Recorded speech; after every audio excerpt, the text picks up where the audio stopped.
নমস্কাৰ বন্ধু বান্ধৱীসকল, স্বাগতম জনাইছোঁ সকলোকে জ্ঞান ভঁৰাল ইউটিউব চেনেলটোলৈ।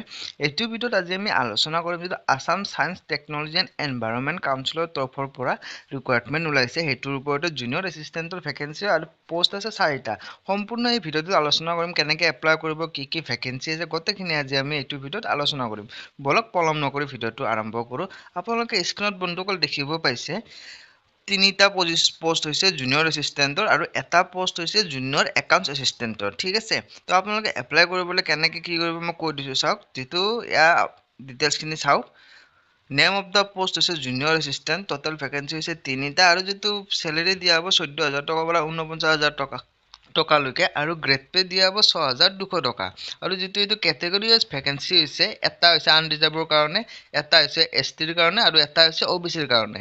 এই পোষ্টটোত এপ্লাই কৰিবলৈ আপোনালোকৰ যিকোনো ষ্ট্ৰীমৰ পৰা বেচিলাৰ ডিগ্ৰী হ'ব লাগিব, লগতে কম্পিউটাৰত টাইপিং স্পীড 40টা শব্দ পাৰ মিনিট ইংলিছ আৰু 25টা পাৰ মিনিট এছামিজ হ'ব লাগিব।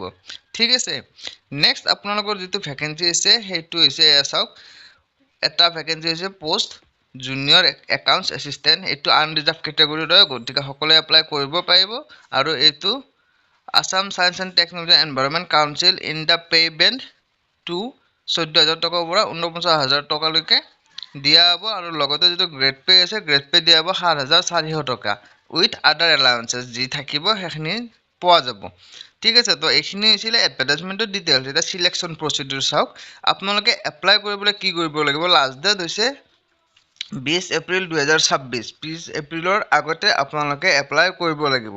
এপ্লাই কৰাৰ প্ৰচেছটো হৈছে আপোনালোকৰ গুগল ফৰ্ম থাকিব। গুগল ফৰ্মত আপোনালোকে অফিচিয়েল ৱেবছাইট লেখা আছে, দেখিব পাইছে। এই অফিচিয়েল ৱেবছাইটত ভিজিট কৰি আপোনালোকে গুগল ফৰ্মখন ফিল আপ কৰিব লাগিব। ঠিক আছে, তাৰপিছত আপোনালোকে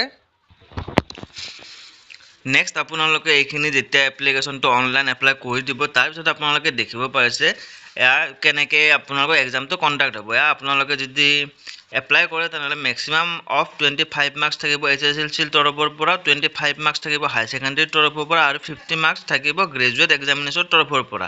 আৰু যিটো কেণ্ডিডেটক মতা হ'ব ৰিটেন টেষ্ট নতুবা ভাইবাৰ কাৰণে, সেইটো হ'ব 1:10 ৰেচিঅ'ত মতা যাব।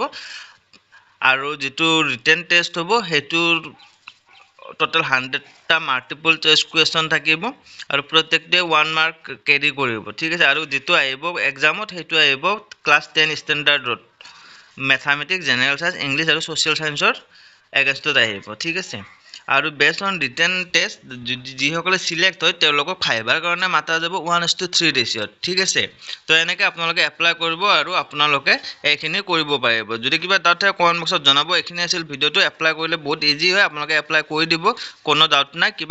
আপোনালোকৰ যদি কিবা সুধিব লগা থাকে কমেণ্ট বক্সত জনাই দিব। এইখিনি আছিল ভিডিঅ'টো। ধন্যবাদ।